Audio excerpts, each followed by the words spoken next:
देखिए, हमें समझना पहले ये है कि जो इकोनॉमिक डिजाइन है, चाहे वो अमेरिका में है, चाहे यूरोप में है, चाहे वो भारत में जिसका पालन हो रहा है, वो डिजाइन ही यही कहता है कि एग्रीकल्चर को खत्म करना है। हमें ये समझना बहुत जरूरी है। अब देखिए, अमेरिका में किसान खत्म हो चुके हैं, हार्डली 2% से पॉपुलेशन से कम रह गए हैं। यूरोप में हर मिनट में एक किसान खेती छोड़कर जा रहा है, और भारत में और चाइना में या डेवलपिंग कंट्रीज में अब सारा जोर है। अभी आपको याद होगा, रघुराम राजन साहब भी खुद कहते थे कि सबसे बड़ा रिफॉर्म भारत में तब होगा जब हम खेती से लोगों को निकालकर शहर में ला सकते हैं, क्योंकि शहर में दिहाड़ी मजदूर की जरूरत है। ये हमें समझना है, ये इकोनॉमिक पॉलिसी का डिजाइन है। अगर आप नेशनल स्किल पॉलिसी का डॉक्यूमेंट देखें तो उसमें लिखा हुआ है कि 57% से हमें, पहले तो उन्होंने 18% कहा था, 18% पे हम गांव की जो एग्रीकल्चर की जो पॉपुलेशन उस पर ले आएंगे। फिर उन्होंने कहा 38% पे अब आ गए हैं, 57 से 38% कर देंगे वो 2022 तक। यानी ये सोची समझी रणनीति का एक हिस्सा है कि किसानों को खेती से बेदखल करना है, शहरों में लेके आना है। ये हमें जानना बहुत जरूरी है। जब हम ये जान जाते हैं तो उसके लिए जो पूरा इकोनॉमिक ढांचा बनाया जाता है। अब जैसे बताया आपने पहले कि देखिए क्राइसिस है, इतने सालों से किसान को इनकम नहीं मिल रही है। जब हम दूसरे सेक्शन को देखते हैं, मैं इसका एक उदाहरण देता हूं सिंपल सा। 1970 में गेहूं का दाम 76 रुपए प्रति क्विंटल था, जो 2015 यानी 45 साल के बाद बढ़कर 1450 रुपए प्रति क्विंटल हो गया 2015 में। उसी दौरान मैंने बाकी सेक्शन ऑफ द सोसाइटी का हाल देखा, उनका क्या हुआ इनकम का।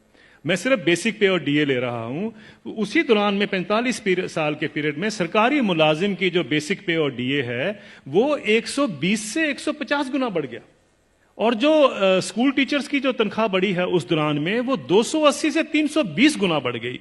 और जो कॉलेज के यूनिवर्सिटी प्रोफेसर हैं उनकी तनख्वाह 150 से 170 गुना बढ़ी है उस 45 साल के पीरियड में। किसान की जो इनकम है, जो गेहूं के दाम से या धान के दाम से आप नापेंगे, वो 19 गुना बढ़ती है। अगर ये जितने सरकारी मुलाजमों की भी अगर इनकम 19 गुना बढ़ी होती तो ये नौकरी छोड़ चुके होते आज तक।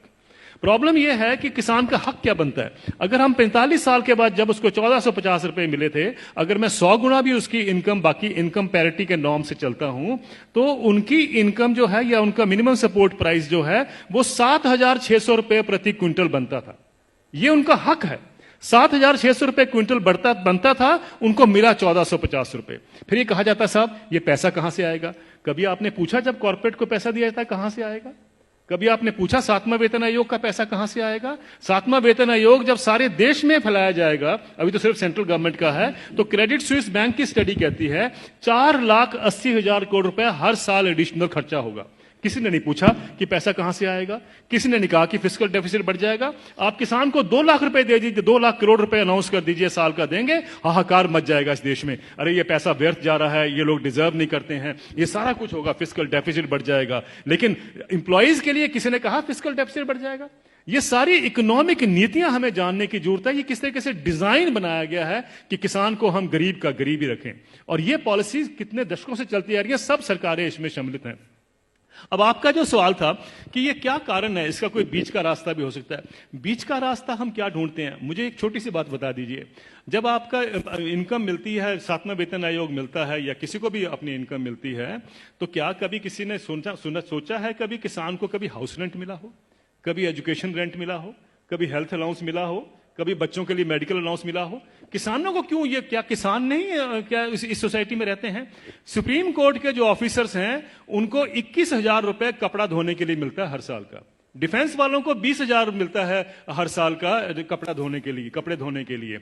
और वो लड़ाई कर रहे हैं आजकल, डिफेंस वाले कह रहे हैं कि साहब सुप्रीम कोर्ट वालों को ज्यादा क्यों मिलता है, हम तो बॉर्डर पे रहते हैं। मेरा यह सवाल है, क्या किसान के पास कपड़े नहीं होते धोने को? कभी आपने सुना है कि किसान के कपड़े के लिए 20,000 रुपए भी कभी उसमें ऐड किया गया हो?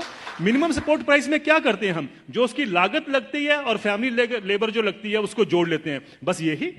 और अभी तो एम्प्लॉइज के लिए 108 अलाउंसेस भी होते हैं। अभी तो तनख्वाह और डीए के बाद 108 अलाउंस मिलते हैं। जिस भी सज्जन को 108 अलाउंस मिलते हैं उसको तनख्वाह की क्या जरूरत है, मुझे ये बता दीजिए। लेकिन अगर मिलते हैं तो मैं ये नहीं कहता कि नहीं मिलने चाहिए, लेकिन क्या किसान ने क्या गलत किया है कि उसको नहीं मिलते हैं? मैं ये कहना चाहता हूं, कभी किसान के एमएसपी में हाउस रेंट जोड़ा गया है, कभी उसका मेडिकल अलाउंस जोड़ा गया है, कभी उसके बच्चों के लिए एजुकेशन अलाउंस जोड़ा गया है? क्यों? क्या उसने बच्चे नहीं पालने हैं?